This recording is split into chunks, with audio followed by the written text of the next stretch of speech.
to begin with, this in yesterday's class, we learned about Git, and we know that this is a version control tool or source code control tool. So this helps us to see the previous changes and also have multiple versions of the code, and then have it merged to the main branch so that we can have constant releases and so on. So branching out, branching out is nothing but creating a version out of one of the versions, and then you can branch out and keep working on your code, and then merge it back to the main branch later on. So this process is called as merging. So yeah, so once you create a branch and you push the code, generally what happens is uh, it will uh, push the code to your current branch. And in order to merge, you need to raise a merge request that is called as um, pull request in Git terminology, pull request. So because we are taking changes from your feature branch to the main branch, and you cannot simply push in your code to main branch without any verification or code review. So there is a step. So before merging everything, so there is a pull request, and then on top of this pull request, people start reviewing the code. So once the code is satisfies the code reviewers, and then satisfies some of the automated uh, settings that you might have, like code quality check, sonar, code coverage, etc. Such things gets once you raise a pull request, and that can be merged to. So there are different roles in code reviewers and the one who is owning this repository. So you can set those like reviewers, and then who can merge and how many times he can review, and etc. These settings. But generally, the idea is you cannot simply check in your code without any additional checks. That's the basic idea. So coming back to your question.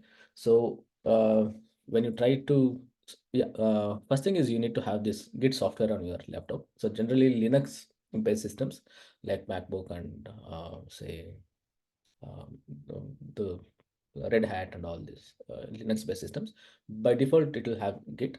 On Windows, I think you need to install Git.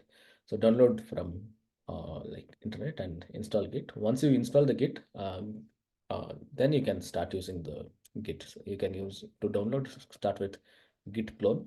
So there are multiple ways to clone it. One is via HTTPS. Yesterday we saw it using HTTPS. You can also do via SSH, or you can simply download the zip file, which is not cloning but just downloading the source code. So you won't have those hidden files where the metadata is stored.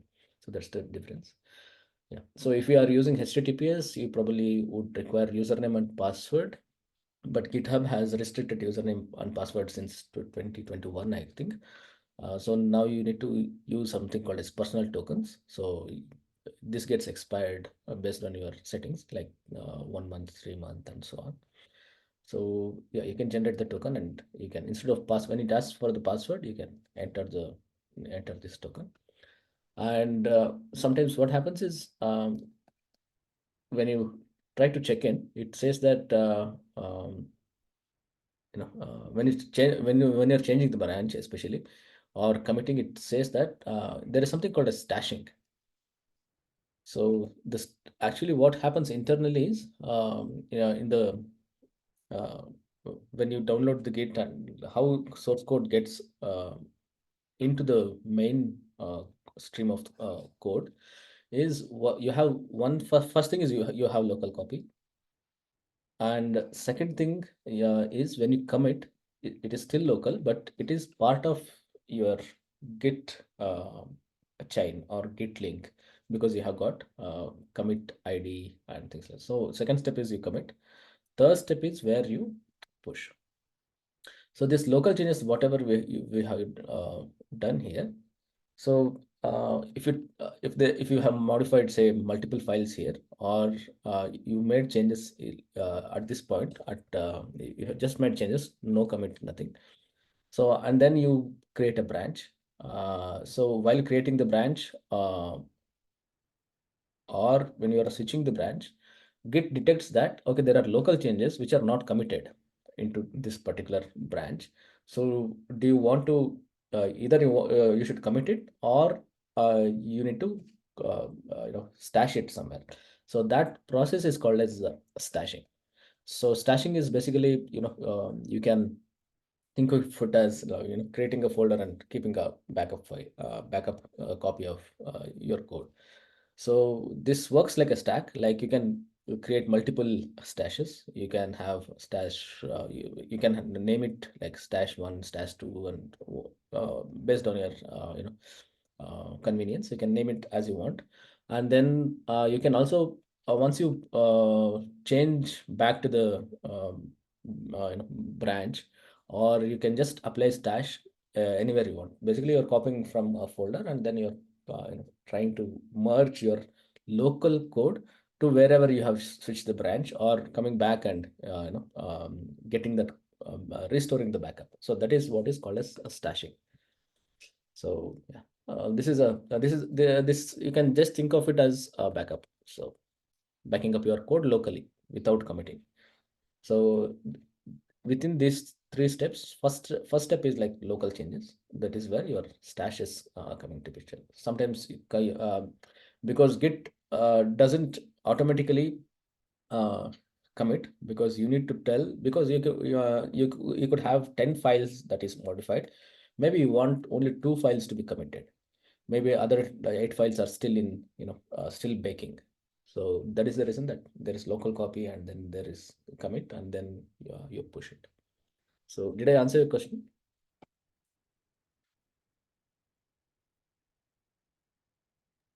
Yes. Thank you. Okay. So so in today's class, we will learn about, we will progress further towards the project.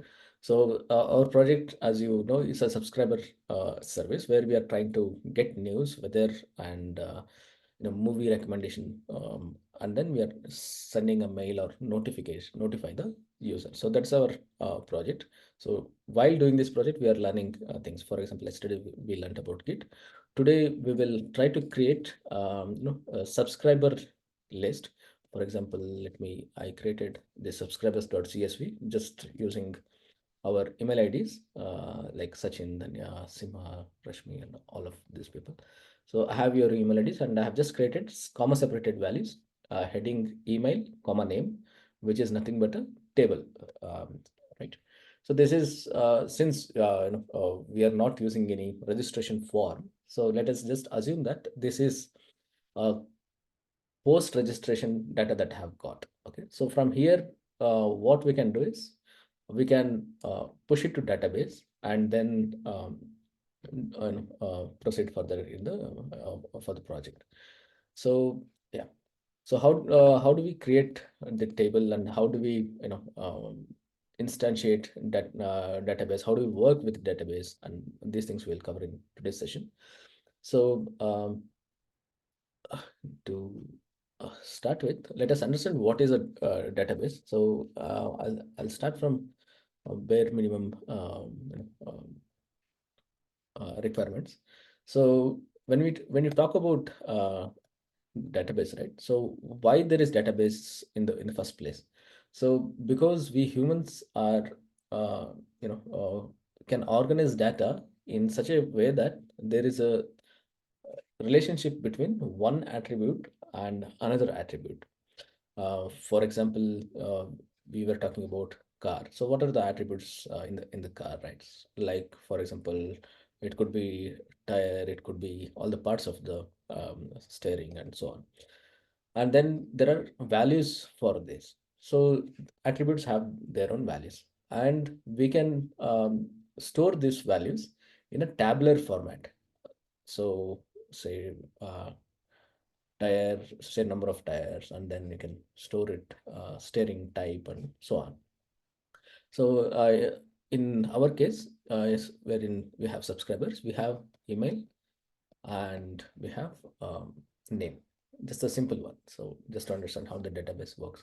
So why uh, humans are trying to think like this is because we are good in counting. We are good in organizing data in a tabular structure. It is coming from our history because we are uh, you know uh, we have developed the language and we can transfer the data to other human beings. So that is the main thing why we are progressing so far, right? Why we are different from other animals. We learn and we transfer the knowledge to next generation.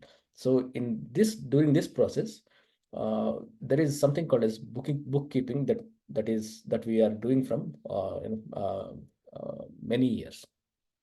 So this bookkeeping was done through the stories, and then we started using books. And whenever there is a related data, we started putting that in tabular structure.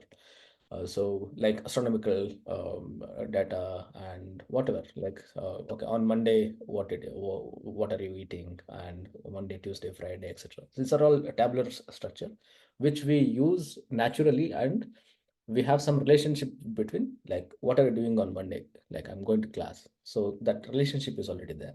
So this is why we humans are trying to or trying to think in terms of represent data in tabular structure. So you don't have to actually explain kids when they grow up around age 10 and show them the table. So they will automatically try to relate it because we are we have been trying to do so. So that is the relationship between the language and the so far how we transfer the data to next generation and how we learn between each other. So that is why that is the reason that databases initially had this tabular structure.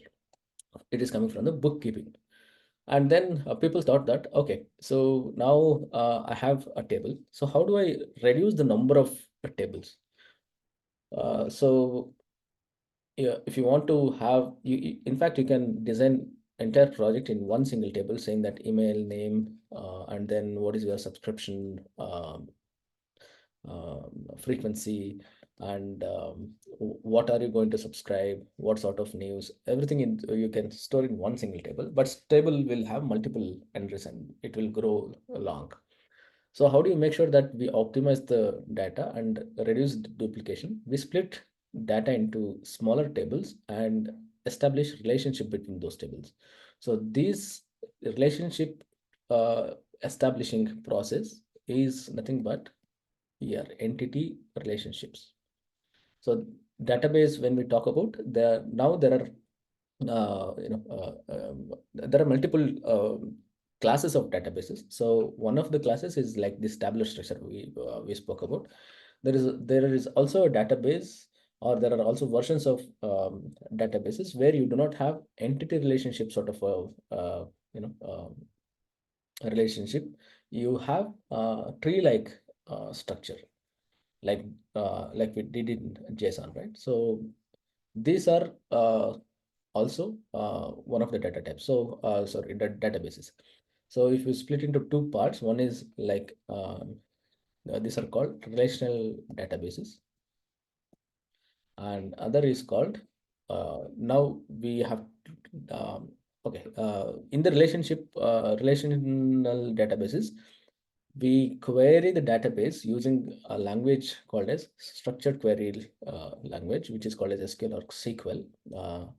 So this is how we deal with the database. So obviously we learned how what are the operations in a on any type of data, right?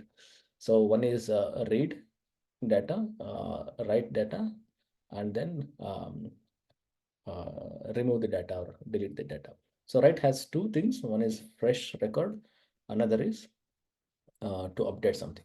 So read is nothing but in SQL it's like select star, and write is probably update if you're updating, insert uh, if you're inserting a new row, and then there is delete to delete an entry. So this structure query language or SQL can you can write queries where it can flow through the ER or entity relationships across the tables and get you the resultant table where you have, um, for example, if I want, give me all the subscriptions um, for this particular email ID over the last 1 year. So you can write, write a query where you get a resultant table, which actually spans across multiple tables and gives you a result. So that is where the SQL came into picture. Like, how do you query it? So the Excel sheet was established later, right? So all this filtering, they are similar to SQL, but they are not SQL. Okay. But it is a data store, and on top of this data store, we are trying to extract the data. So that is why we have SQL. Okay, query language. So, and then these databases, they do not fit in with these SQL queries. So people started calling these databases as NoSQL databases. But that doesn't mean that there is no query for this. So there are different sorts of query languages for this, like GraphQL and so on. So databases are now, because of this history, there is SQL databases and there are NoSQL databases. So mostly NoSQL databases will be key and value paired. And this doesn't mean that it just has key and values. It can have, under this value, it can have multiple keys and nested keys. So that is how we get a tree structure, right? So we have seen in JSON. So probably internally, it could be implementing, using JSON uh, ideology. So these are the two different types of databases in terms of SQL and NoSQL databases. So and some of the examples for relational databases are um, MySQL, and there is PostgreSQL, and yeah, Oracle, I think, Oracle DB, and so many other. Okay. So all of this has similar SQL or SQL languages. So other examples for non-SQL or NoSQL is Redis, and then there is MongoDB, and so on. You might have heard in your this one. So this they are also classified like called as document databases and so on. But just remember that there are two major types of databases. One is SQL and NoSQL. Doesn't mean that we cannot query these databases. It has its own way to query languages, query the data. Okay. So yeah, so this is brief about databases, and let us see why and how this we are talking about this table-based SQL, sorry, databases, which are SQL databases today. So the reason that we have databases is to store data, obviously, and then stored in a structured format. And why this why can't you store in tables and store it and query it on the same machine? And why do you need to have port, or why do you need to have a server? And these things can be explained like this. So when we develop software, generally what happens is we first develop the data models. So how does the data is organized and how the data flow is um, happening between this data. Like you are querying something, you are for a certain use case, what are the data models it touches? So this is the first thing that we do. So ideology behind keeping the data and the code separate is the reason why we have database uh, cut out of the deployment of the code. So because this code can keep changing, but the data models, once it is fixed, unless there is a strong reason to change it, and change in a way that you don't lose the data which is already there. So data has got a history, um, and then you shouldn't affect that. And any data model that you data model changes that we do shouldn't affect this. So that is why DB migration is a big headache. So you might have heard about DB migrations in your company.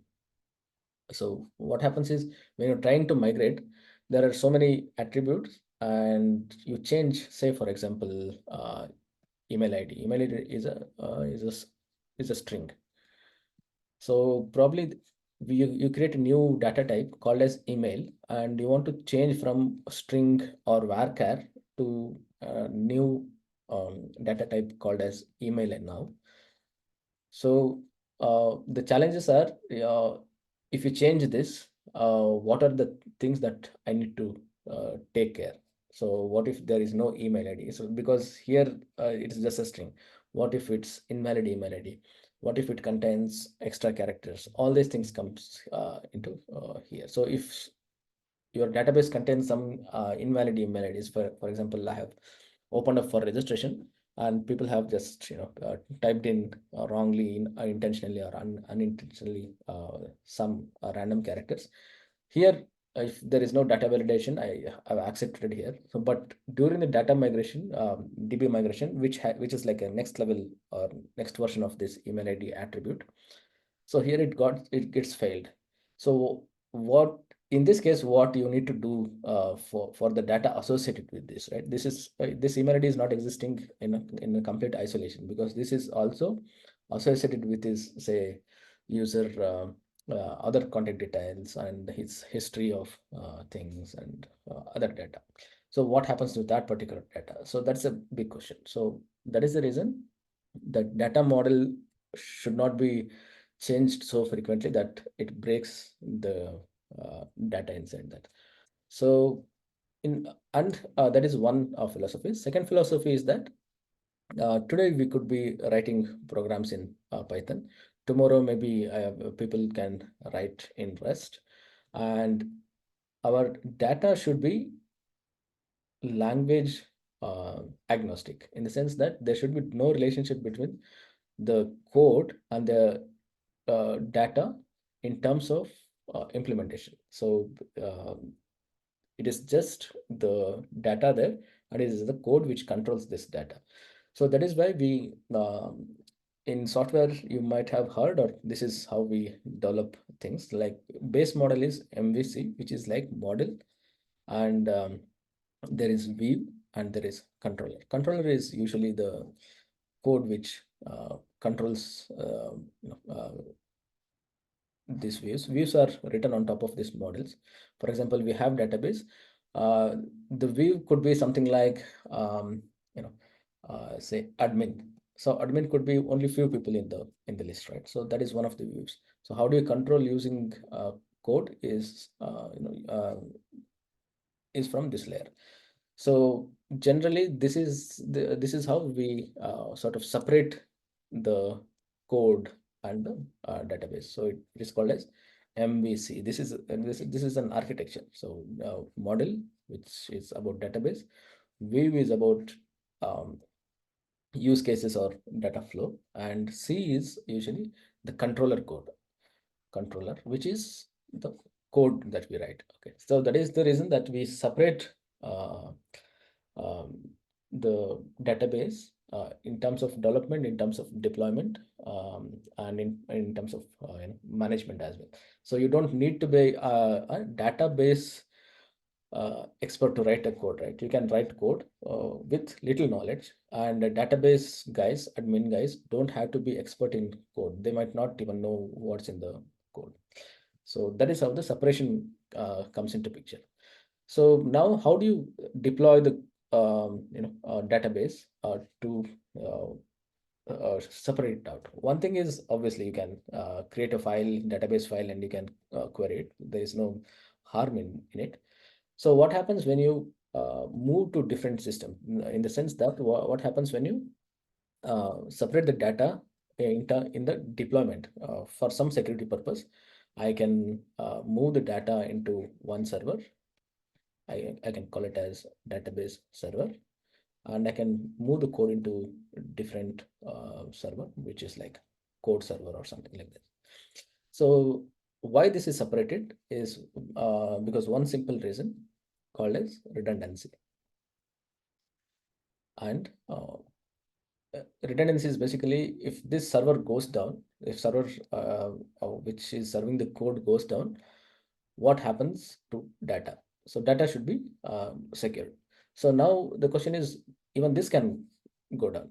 So that is the reason we can have multiple copies of this database. So code really doesn't know how this is getting deployed. So during the database deployment, you can actually say that, okay, this is my backup DB. This is how frequently you need to sync the backup DB and all these things. Those operations are defined at the database server level. And then once you have redundancy, you don't have to worry about if this goes down or if one of the servers goes down in the DB, because you always have the backup. So once we have separated from the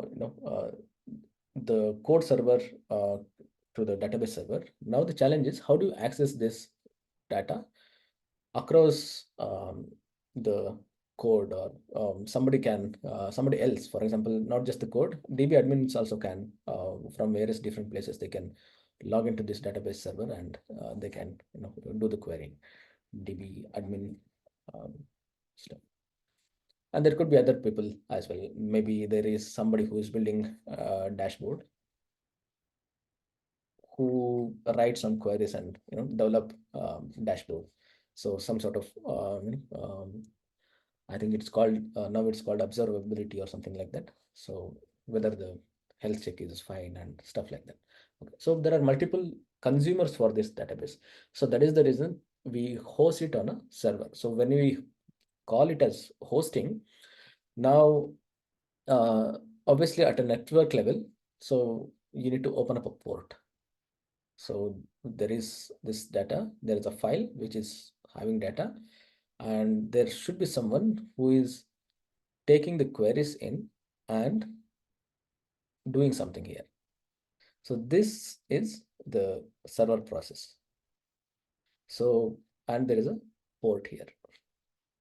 So we have port and we have the database, and you can actually have multiple of these files, right? All these multiple like larger files, you can think of it as different databases, DB1, DB2, and DB3, and whatnot. You can name it.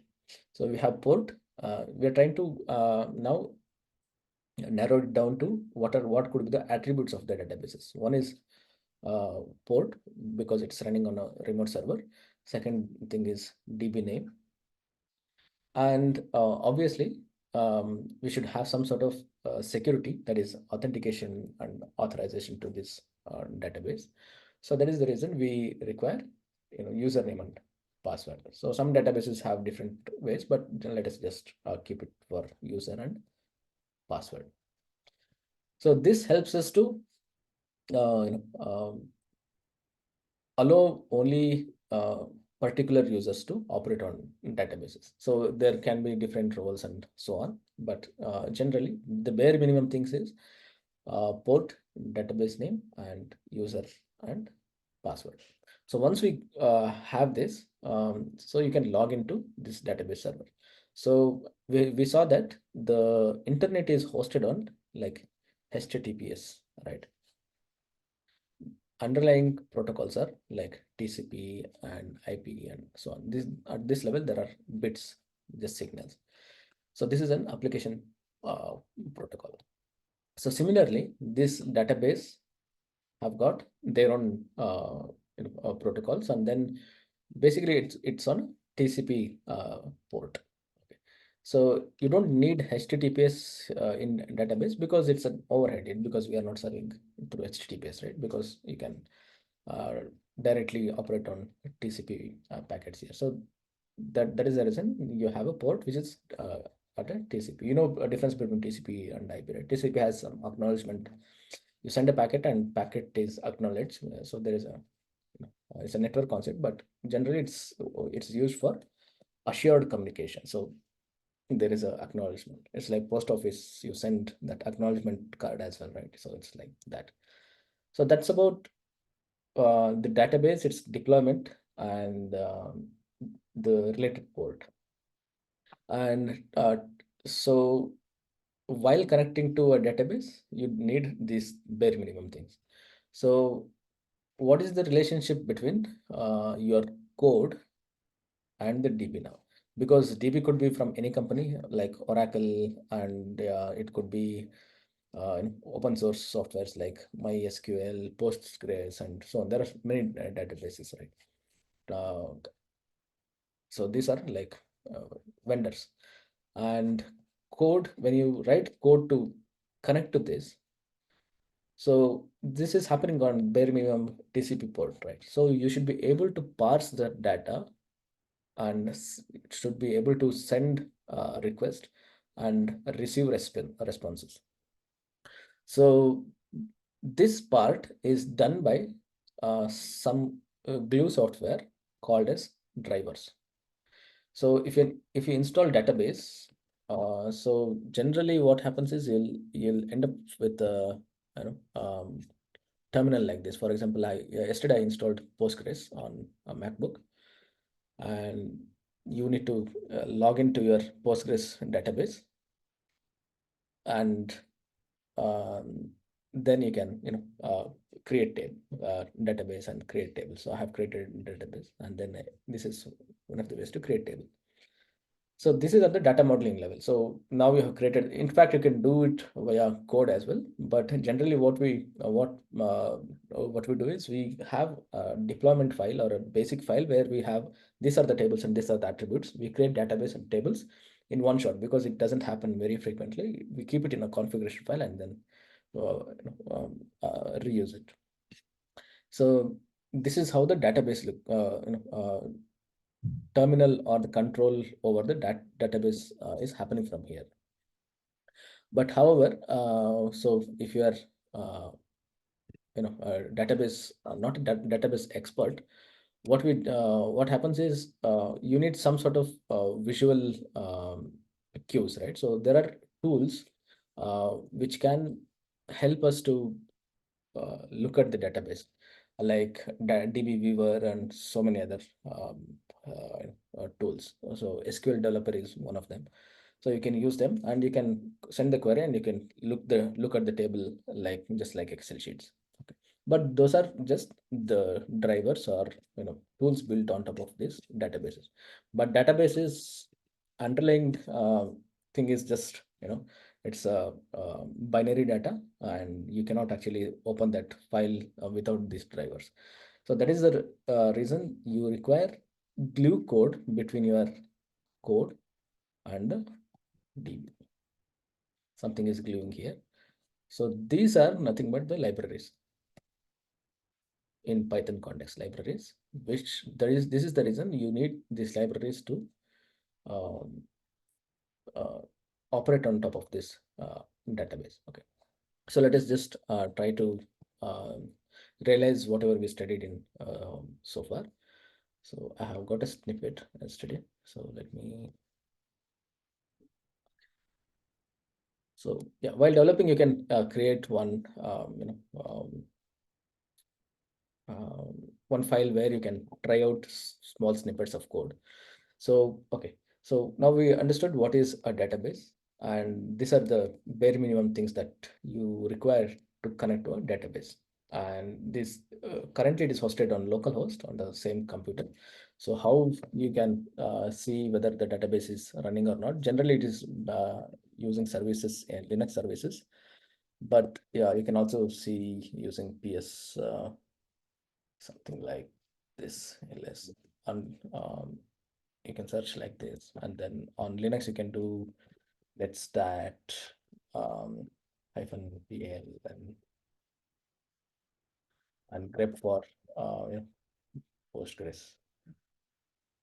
So the port is you can see it's not supported here in netstat is supported, but some arguments are not supported. So So this is a command you run on Linux. So you can simply, if you just do netstat, you can see that there are open ports here. So if you by default, the ports for most of the databases are 5432. It's easy to remember because it's like from the backwards you can remember like 2, 3, 4, 5. Okay. So this is the default port of most of the databases. You can change it. So you can change it in the configuration file of the server, and you can restart the server to it will open that port. So that's about like database installation. It's a different topic, and it's easy to do. You can install the database and you can create some tables.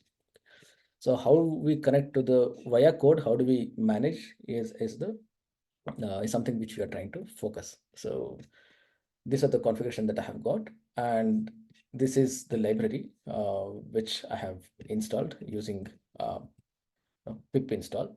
So there are sometimes this didn't work, and then I looked up internet, and it said that instead of that use this. So I installed this. So you will face problems like this, but yeah, you do search internet and find out what is the solution. So basically, you're trying to download the driver and driver code, which is a glue between your database and the code, and you're trying to use that. So once I've got this, so this part is just the configuration. We have kept it in a dictionary, and then connection is quite simple. So there is a function called as connect and pass all these parameters. So as you know, double star means you can send all this dictionary into that particular function. Okay. It's a variable argument.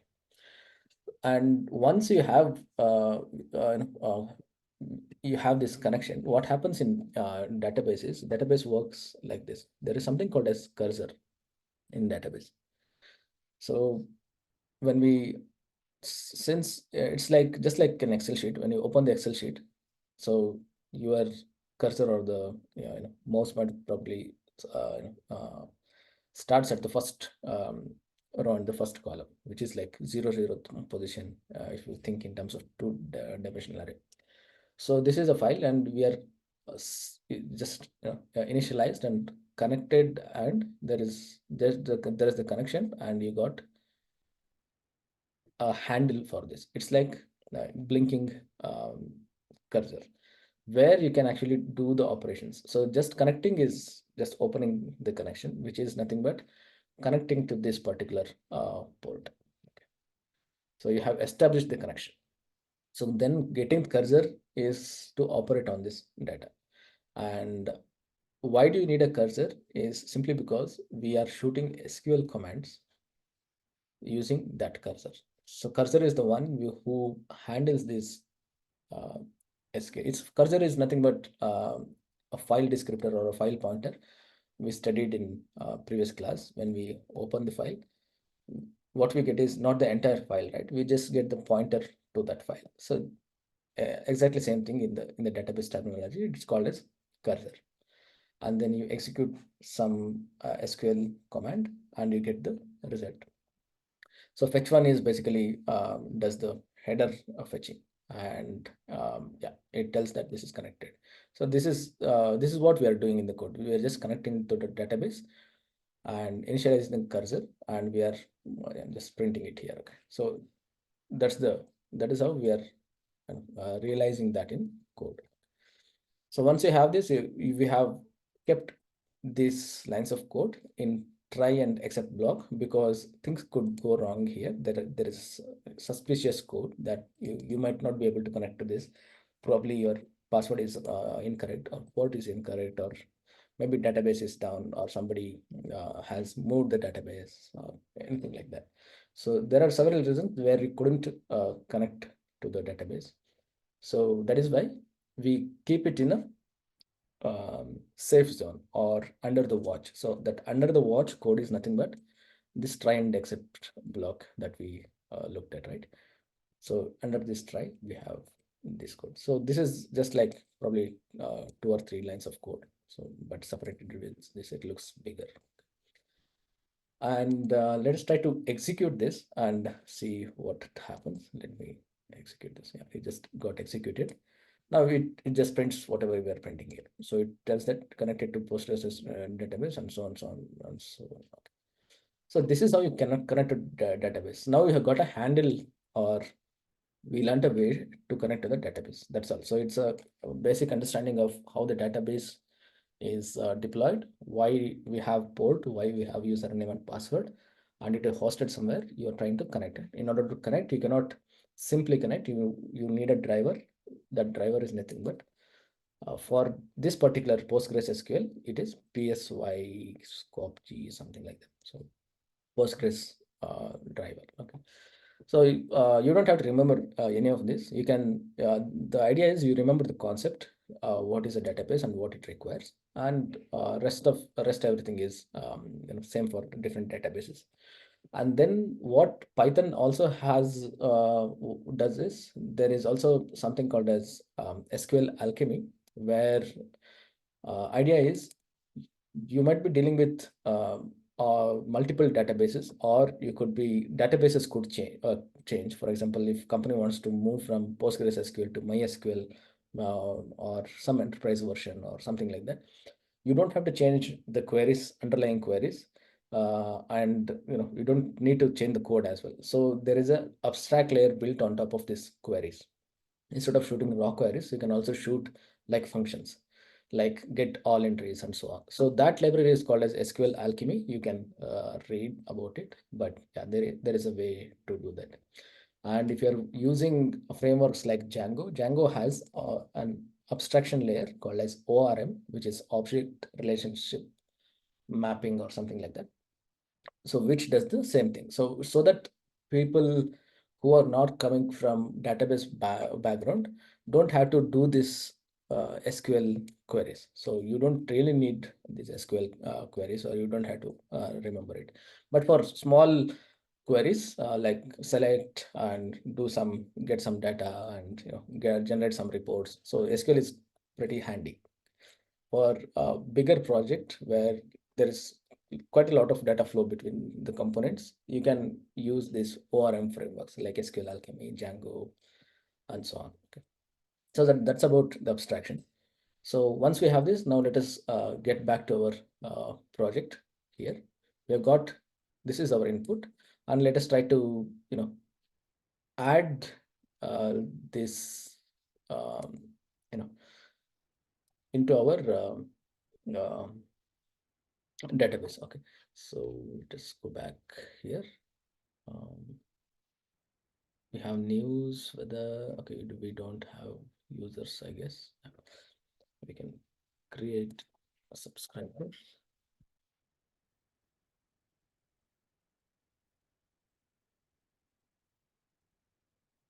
Subscription, I guess. Subscribe. Okay, let me just put it as subscribe. Um, and or just users.py. And then now we know what to do. Um, First thing is I have data in the CSV file. So read from CSV. And second is load this CSV to DB. So if you had Copilot here, so you can actually go to extension and install Copilot. So you'll git Copilot or something.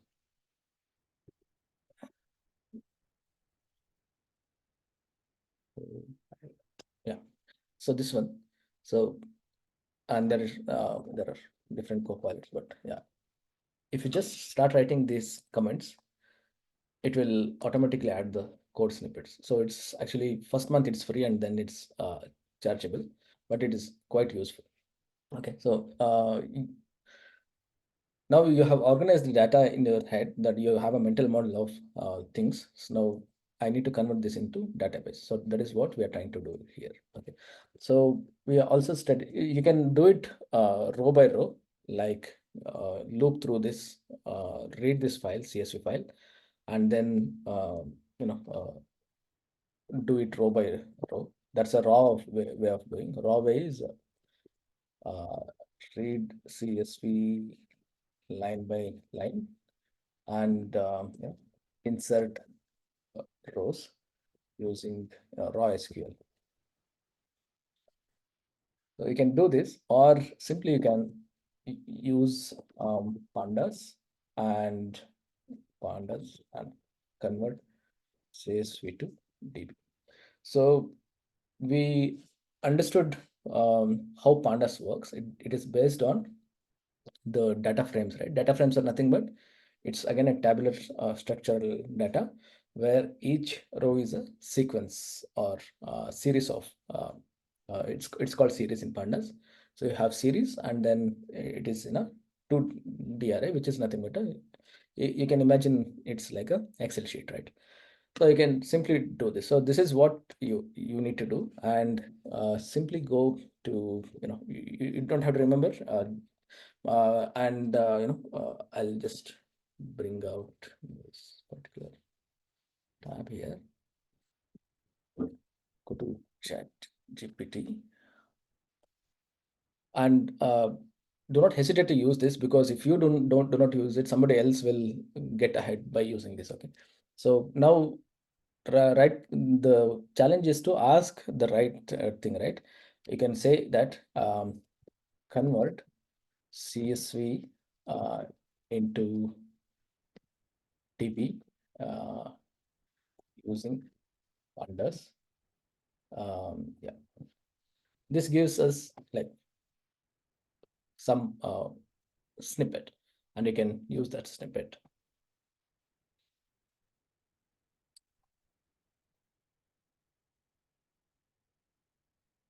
Copy this code, and then in order to learn it step by step, copy that this one, and then go to Jupyter Notebook. This is easiest way to do it, right? So, and then you can place your file here, subscribers.csv, because it's in the same directory. Let us see if it works. It says pandas is not installed because I created a new environment. You see that it gets installed. Let us look at what ChatGPT is doing. So yeah, now you can see that now you're becoming familiar with the code. You haven't written anything, but the generated code now you can read it easily. There is pandas and there is something called as create engine. So this is nothing but a glue code which we spoke just now. So it creates an engine. What sort of engine currently we don't know, but because we haven't specified what is the database that I am using. So I can reframe the question specifically so that I get specific snippet. I have two columns in CSV. Spelling mistakes are okay here. I need to put in DB. Digant, like here, when you say DB, no need to create any table, something like that. Yeah, I showed you that we already I already have created the database and the table. So yeah, so I was explaining that We have CSV and we have we already created table, and then you are inserting data yeah, from we are just CSV to the inserting. table. Yeah, in fact, Okay. in fact, you can also there is also in the function there is a functionality. You can say that if it exists, replace that table, or you can Mm-hmm. actually create a table while doing this. So that is also possible. So you can. Okay, okay, Yeah, got it, got it. I Yeah. need to put that in. Yeah. So this is how. Okay. So here, this is not very specific. So this is how your understanding about the Mhm. project comes into picture. You need to Got it. ask specifically. So Mhm. I have two columns in. I need to put in a database using pandas. So now it generates, which could be closer to our. And yeah, for smaller snippets, it looks like easy, but when you're working on multiple files and thousands of lines of code, this is as good as you're searching in Stack Overflow, because you need to understand and place it in a order, right? So that is the overall idea. So it also tries to explain these things.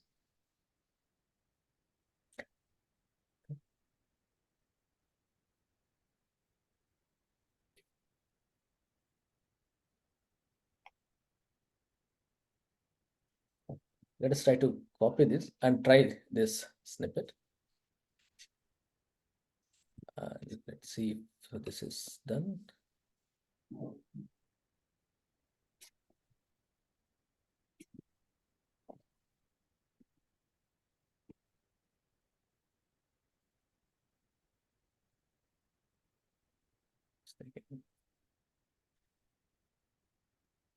DF is created. So let me just print DF.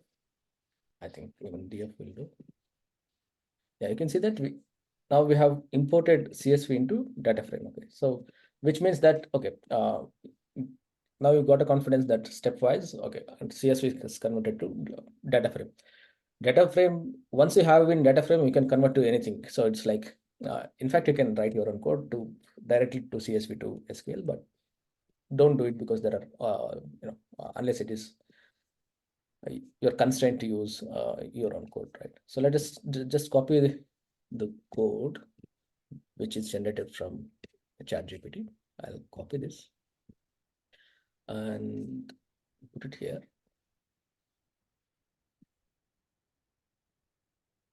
Now this thing needs to be changed. So my column names are exactly same as this. So email and name. I will go here and do name and name. So now we understood this because understanding is most important. Like, okay, this is, I have got this as a data frame, which is nothing but this, and your file needs to be changed to my subscribers dot CSV. And then there is some engine, some blah, blah, blah. And I think SQL Alchemy is not installed, but let us try to use it. And username, password, it needs to be given, which is nothing but we have configured here. Okay. Either you can directly give or you can also pass it the way it is. Username is just Postgres and password is also Postgres. I have set it to Postgres. And host is nothing but our local host. And port, you can see here 5432 and DB name is PyProj. 5432 and PyProj. I haven't tried this before, but let us understand what happens. Okay, and then once you have this is just to connect to your database. So this is our database name. So what is my table name is different. Probably it is user or something like that. I forgot. I think users. Let's see if it's there. And this engine that you are seeing is nothing but the driver coded. SQL Alchemy has a lot of abstraction for different data type or databases. Let us see if it is installed. If it's not installed, it tells it's no model called as SQL Alchemy. Let us just install that.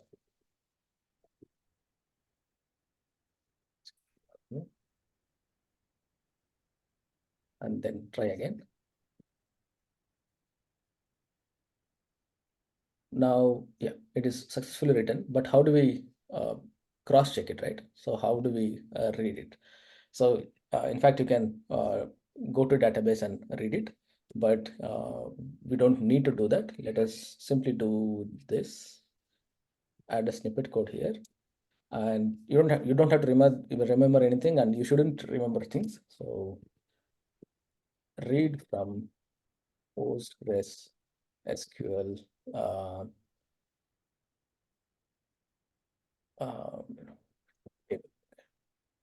it remembers that I'm talking about the snippet already. So you don't have to tell that generate code or something like that. So it's a similar steps, and then yeah, get used to this ChatGPT or any Copilot, because as I said, if you do not use it, somebody else will use it and get ahead. So this has become a norm now. It is just like Google search. The main thing that nobody can replace is the mental model, or the model that the understanding, right? That nobody can replace. So this is same as what we did. Create engine, we connect to the database, and there is one simple function called as read SQL, and we will just use this part of the code. I just copy it. Just this. And what is my table name? It's users here. And connection is equal to engine. I think it's already there. Okay, let us try. Yeah, lovely. So it's already the data is in the users. In fact, you can go on the command line here and do the operations that is you can do, I think, select star from user size. It needs to be like this. Second, this expects users doesn't exist, or probably is it, what is database by proj?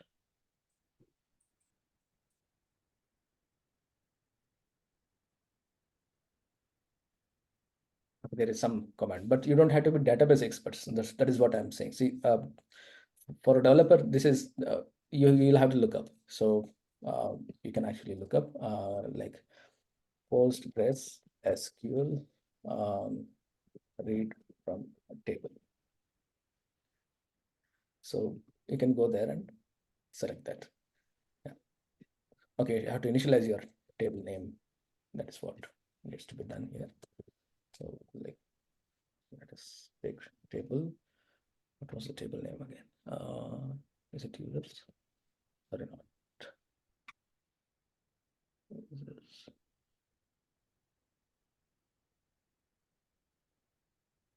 It is. Oh, let's see now.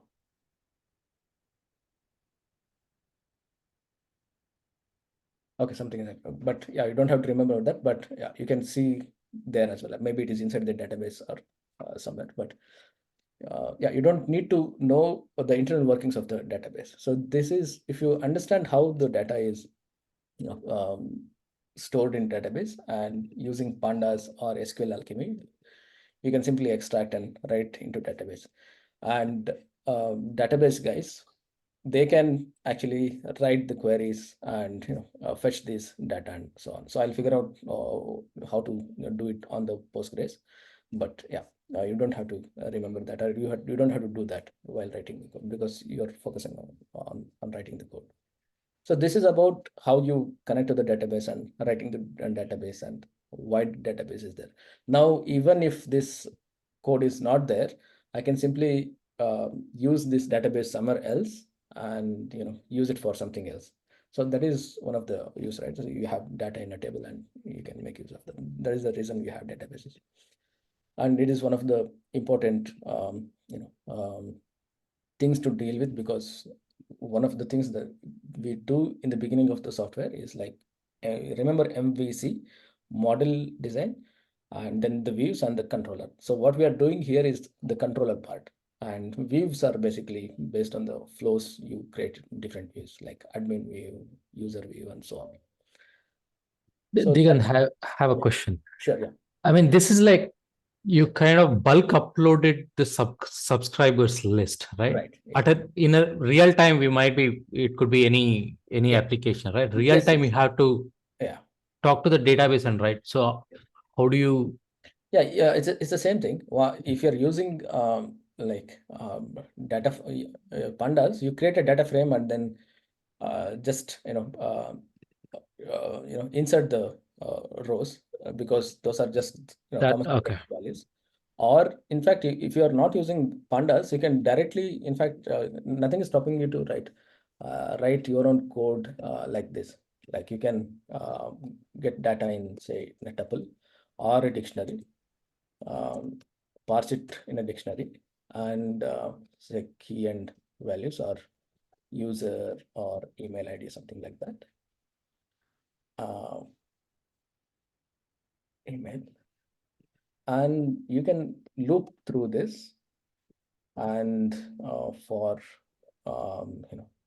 key and value in this particular dictionary, and you can actually write a query, something like q is equal to insert that key,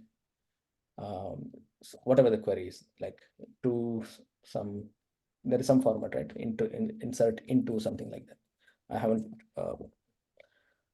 it's not in top of my mind, but basically it's like insert these values into those attributes, those columns. And once you do this, you can either use SQL Alchemy and shoot the queries. In fact, you can use bare minimum PSY, whatever we downloaded here, right? For where is it? Try out here. You can also use this particular library, and you can insert row by row as well. You can do that as well. So the reason you use SQL Alchemy along with pandas is you don't have to write this queries. In fact, you can go here and we can actually see what is the query for that. You can say Python insert rows into DB Postgres. So in fact, this is also yeah, this is the query, and you can use this sort of, we got cursor, right? You can use cursor execute, and then you can do this. So if you do this, you'll have to if something changes here, like you change the database, so you'll have to change the query as well, because some databases have this particular format, because SQLs are not the same across the databases. It is similar, but it's not exactly the same thing.